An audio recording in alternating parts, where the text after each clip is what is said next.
Yeah, something I heard that always stuck with me was to be impatient with execution and patient with results. You're measuring your progress as a team, like almost by the hour at sometimes, or at least daily, but the results that you're expecting, you tend to be a lot more forgiving in terms of what it generates for you. Hi, and welcome to Day One, the podcast for regional startups and the organisations that support Australian entrepreneurship. Welcome to Day One is brought to you by the City of Newcastle. The City of Newcastle is a big supporter of entrepreneurship in our region and has recently launched a brand new digital hub called Newihub. Newihub is a growing and vibrant community of Newcastle startups and founders. It's a central hub where you can learn about what's going on in our ecosystem with events, available jobs, and other resources. I'll tell you more about Newihub later in the episode, but for now, let's jump into the story of Mike McKiernan. Hi, my name's Mike. I'm the founder and CEO of Deckee. Deckee is a free mobile app designed to provide up-to-date information to people out on the water when boating, fishing or sailing in order to keep them safe. Deckee is approaching $1 million raised through investors and is officially endorsed by 3 state governments in Australia. The Deckee app is also available for use worldwide, and international expansion is one of the priorities for the company moving forward. So how did Mike go from studying visual communications at Newcastle University to becoming an investor-backed entrepreneur, overseeing a team of employees and scaling a tech company internationally? To answer that question, first we need to go back to day one and hear how a job Mike got as a student would reveal a whole set of problems he didn't even know existed.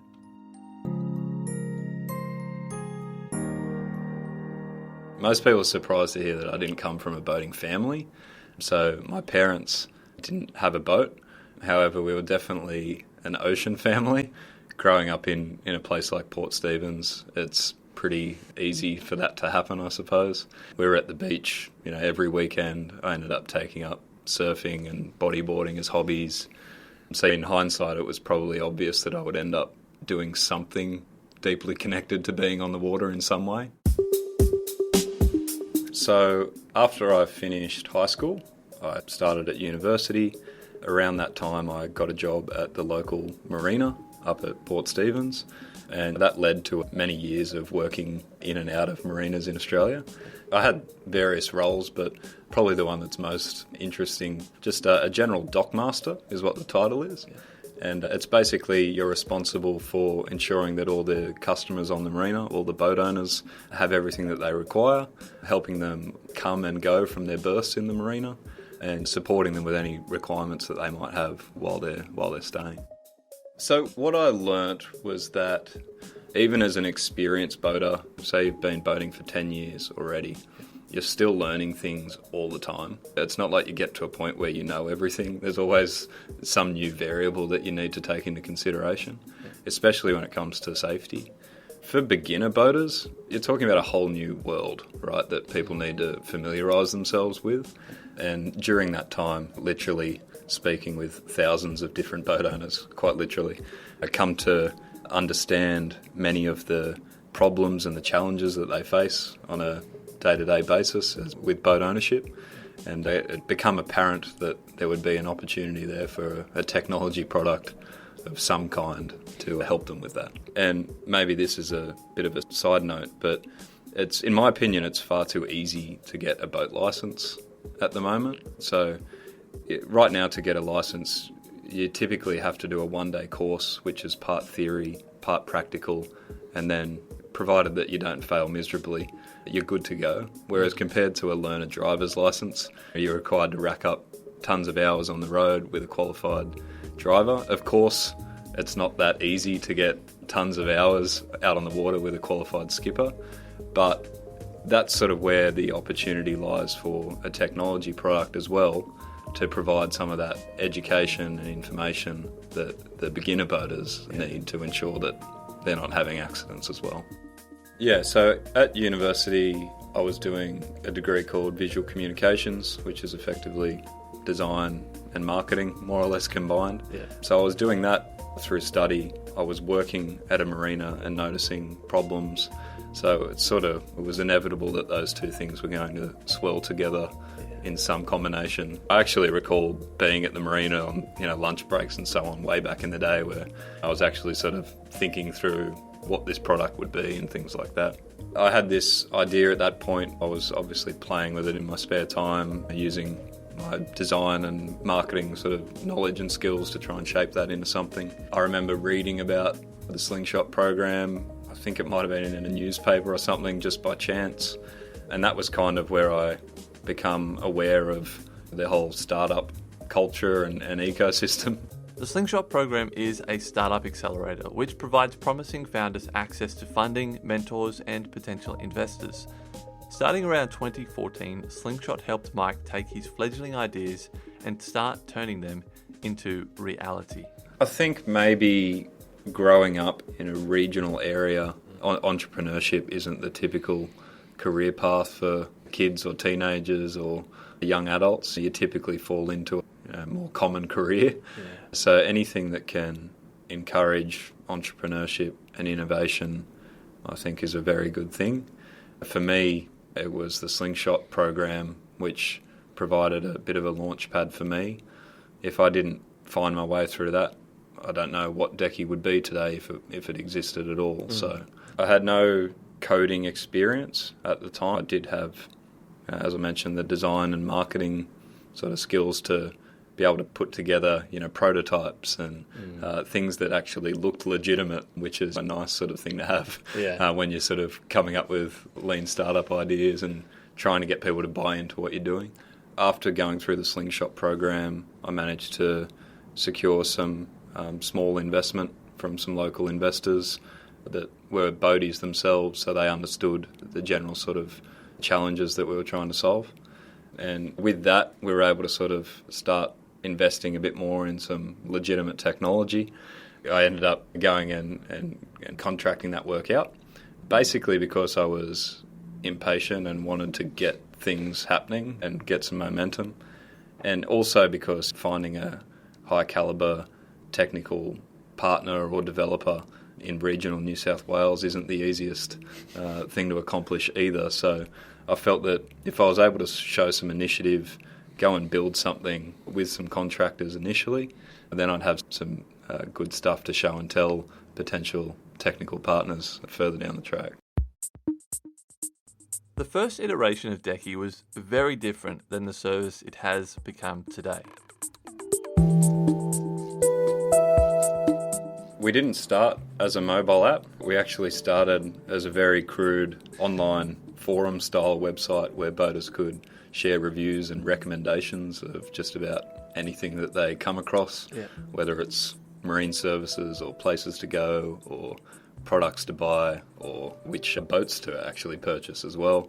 It was designed to be this place online, very sort of one-dimensional sharing of information and advice and recommendations between one another. Yeah, right. So maybe an analogy is kind of like a TripAdvisor style website where you can go on and get advice from other travellers. In our case, it was other boaters.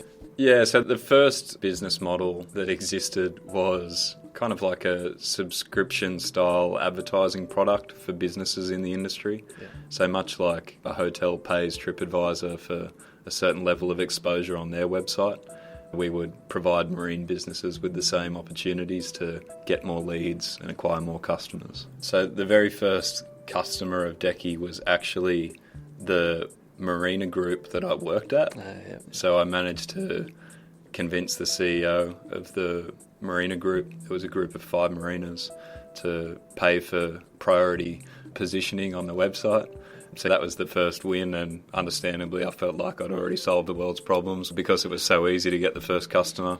We ended up getting maybe 2 or 3 more pretty quickly thereafter, but then it dried up pretty quickly after that, and we realised that maybe we need to rethink how we were going to monetise and scale. There was definitely some challenging times there where there was a lack of direction, had to sort of completely rethink where we were taking things. We were still sort of toying around with the idea of paying for services, advertising models, unlocking features through premium plans, things like that. So all those different types of things. No stone was left unturned really in that regard. See, the revenue model for the first couple of years really was very much up in the air. We knew that there was sort of a problem and solution in there to solve. We just had to try and get to the bottom of it, and it took us a little longer than probably what we would have liked. Despite a lack of a clear revenue model for the first couple of years, Mike persisted in developing Deckee, holding on to the belief that there was a real potential for a product which provided valuable safety information to people setting out on the water. And he was able to convince investors of this potential. At the very beginning, yeah, it was challenging, but sort of realised through trial and error that the opportunity where I could attract investment would be finding people at the intersection of entrepreneurial ventures, technology, and an interest in boating. Yeah.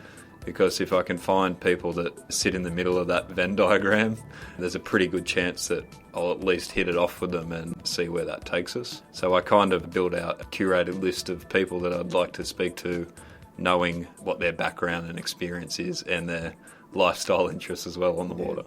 This early investment allowed Mike to expand the team and bring on Deckee's first full-time engineer. It was at that point really that we started gradually transitioning away from what we'd built with the contractors towards sort of internalising our technical development. We came to the realisation that Deckee would have to be a mobile-first product, a map-based experience, if we're really going to have the impact on boating safety that we wanted to. There's an old saying, luck is when opportunity meets preparation. After a couple of years of failed revenue models and significant changes to the product itself, Deckee were about to run into a serious bit of luck that would set them up for a great deal of their future success.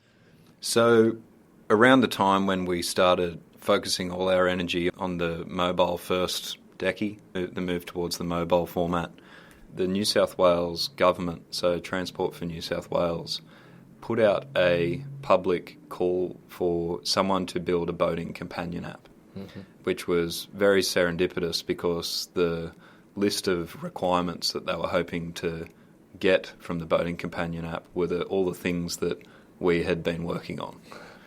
We ended up winning it, which was probably always going to happen given we'd already put so much groundwork into the solution that they were looking for before it had even started. So like I said, it was quite serendipitous in that sense. When that relationship and partnership was formed, there was a commercial investment that they put towards the business at that point as well to provide further funding towards developing its capabilities. And as it sort of turns out, the world of maritime authorities and governments is a pretty small connected network. When one is developing certain capabilities, it's generally going to be of interest to the others. And that then led to us forming further partnerships with other states as well. That was really the catalyst for, I guess, where we've now ended up a few years later in becoming what is really a government technology company in many respects from a commercial standpoint. Winning the Innovation Challenge set up by Transport New South Wales allowed Deckee to develop a new business model, one in which it is not reliant on ad revenue or subscription fees from the user. This was a major step towards Deckee becoming the service that it is today. So Deckee is a mobile app designed to keep you safe and informed on the water. We do that by combining information from 3 different distinct categories. So the first is we supply alerts and information from government partners. The second is we provide safety information like weather conditions and aids to navigation out on the water. And the third category is crowdsourced content, which the community on Deckee are regularly contributing to the app, whether it's points of interest or reports, which are always keeping the app current at all times. However, the users of the app are not the customers, so the app is for free. We work actively with government maritime authorities as partners to help them improve boating safety. And we do that in 2 particular ways. The first is we provide them with a platform where they can distribute key safety alerts and information in an interactive format at scale. And the second thing is we provide them back insights around boating activity to ensure that they're keeping their citizens safe. Yeah, so we've kind of made a decision that Deckee will always be free, and it will always be an ad-free experience as well. Better for the end user, and it's just more compatible with actually how we're commercialising the app, which is through the different government capabilities that we provide. If we were trying to charge both sides of the business, both the users and our partners, you run into different problems there, and trying to make that a nice, harmonious scenario. So. Another key moment in the growth of Deckee was when Jessica Watson, the youngest person to ever sail solo and unassisted around the world, joined the Deckee team. So for those that aren't aware or need remembering, so Jess sailed around the world solo when she was 16. She became the youngest female to circumnavigate the world. She ended up coming on initially in a bit of an active role as a communications and marketing manager for us, but also with the ambassador and public profile to come with it. In hindsight, it was also a really important development in the story that we were sort of telling to the world. Just that Deckee would become the place that you would go for any information or guidance that you needed if you're heading out on the water. It validated what we were doing to some extent to have Jess involved. In the early days, Jess's profile and status as an ambassador brought audience. So a lot of people that had followed Jess since her adventures suddenly became interested in what we were doing. And Jess also came on as a small ownership share in the business as well. So that was an important thing, is that she would feel ownership in what we were doing and would really help drive it to success. Deckee has come a long way, from just an idea in the head of a visual communications student with no background in boating, to a team providing safety to people boating around the world. I wouldn't say it's been easy, but the guys that we have now, I couldn't ask for a better development team. We've got a team now which combines geospatial background, former graphic designer, and Jack, who used to be a hardware engineer, who's now sort of working on software. So we've got so many different sort of skill sets and backgrounds which are coming together to create the product that we're doing. That's another thing that we say too, is that the product that we're building is the resume of our team. I think that's a really nice way of thinking about how you work together as a unit. Deckee is officially endorsed by 3 state governments now in Australia as the recommended boating app. From a geographic perspective, it's effectively half the country now that's being told to actively download this app if you're heading out on the water. So that in itself is like a huge achievement for us. So to provide some context about what that means, it would be like the government telling you that you should use Strava to exercise or Google Maps to drive somewhere. You just never see it. So that really gives you an indication of how unique and important the partnerships are that we have. You just don't really see it in any other industries. So in terms of the impact of those relationships, in the states that we do have those partnerships, in some cases we have 1 in 3 boaters that have downloaded the app in those areas. So they're very meaningful relationships that we have. They're quite symbiotic in the sense that our government partners help distribute the app to the public, which helps with our user acquisition, of course. But, we're in turn able to give them a lot of capabilities back that they've been sorely missing. Yeah, so we've started spending more and more time and resources now on the international expansion. Deckee is available worldwide to use right now. It's just that we don't have the government partnerships available in those places. That said, I guess the nice thing about our product is we aren't completely reliant on government partners to create a great experience. It only just adds to it. So it means that from an expansion point of view, we can actually launch in a particular area with a ton of information and features and capabilities for boaters. We can build up a community in that area, and then we've actually got the audience and the capabilities that a maritime authority is ideally looking for. I finished my interview with Mike by asking if he had any advice for founders. Persistence is a really important thing.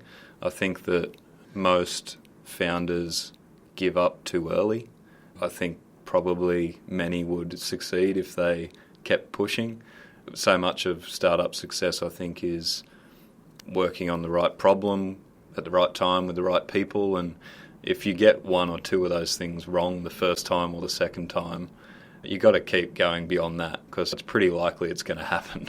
Yeah. So that's probably one thing that's become ingrained in me, that even now, with different sort of challenges we're facing as we aim to continue scaling and grow, is that just because you get a no from someone for whatever reason doesn't mean you just throw in the towel. Yeah, persistence is definitely an important thing. Patience goes hand in hand with that. I sort of told myself from the very beginning, like, this would be a 10-year journey type thing, maybe longer, who knows. But there was never like an expectation I set for myself that it was going to be some crazy overnight success. Particularly with what we're doing, the industry in, I knew that it was going to take some time to figure it out and grow it. The third thing I'd probably say is that you really need to be obsessed. You need to be, and not in a forced way, but rather like everything that you think about from sunrise to sunset is about furthering the business in some way. I don't know if you can really achieve big things as a startup in particular if you don't have that mentality about what you're doing. Not in the sense where it overwhelms your entire life, but even now it's all I'm thinking about throughout the day, but not in a way where it's annoying or frustrating, but genuinely always trying to solve problems and figure out what's next. Yeah, so I figured out a while ago that it's not practical to just work 24/7. I put a lot of priority around getting enough sleep every night. I get to a certain point in the afternoon that regardless of what I'm working on, I'll close up for the day, because there's always going to be something to do or something that you should be doing. It's a never-ending list as a founder, so you have to know when to call it quits for the day. In terms of how Newcastle helps that as a location, I mean, it's obviously a very relaxed place to live. I'm a big advocate of Newcastle's lifestyle. I have many friends and colleagues that live in Sydney, and I feel sorry for them all the time. So for us, we have a very flexible work environment. We support remote working. We work asynchronously in a lot of cases as well. But I think it's the lifestyle benefits of setting up here. I think the type of people, the culture here is very much sort of what resonates with me and the type of team that I'm looking to build out.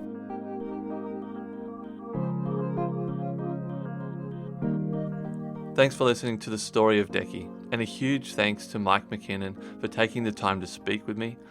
Next week on Welcome to Day One, we have a brand new founder story to share with Anthony Martin from Hone. These founder stories are made possible by our supporters. We can't do it without them. And I'm just incredibly grateful for their commitment to our local startup community and in helping us spotlight these amazing founder stories who inspire me, and I hope who inspire you too. The City of Newcastle's Newihub is our major sponsor, and I'd just like to take a second to express my gratitude for their support. Newihub is a great new initiative from the team at the City of Newcastle. It's an online community to keep up to date with what's happening in our region from an innovation perspective, and a hub of great resources. I encourage you to check it out and sign up to be a free member. You can learn more by clicking the link in today's episode notes at welcometodayone.com or by going to newihub.com. This episode was produced by me, Adam Spencer, with scripting and audio editing by Andy Jones. Information about everything mentioned in this episode can be found on the show notes page at welcometodayone.com. Music by Lee Roseveare, full attribution on the Welcome to Day One website. If you'd like to support this show, please consider leaving us a review or supporting us on Patreon. I'm Adam Spencer. Thanks for listening.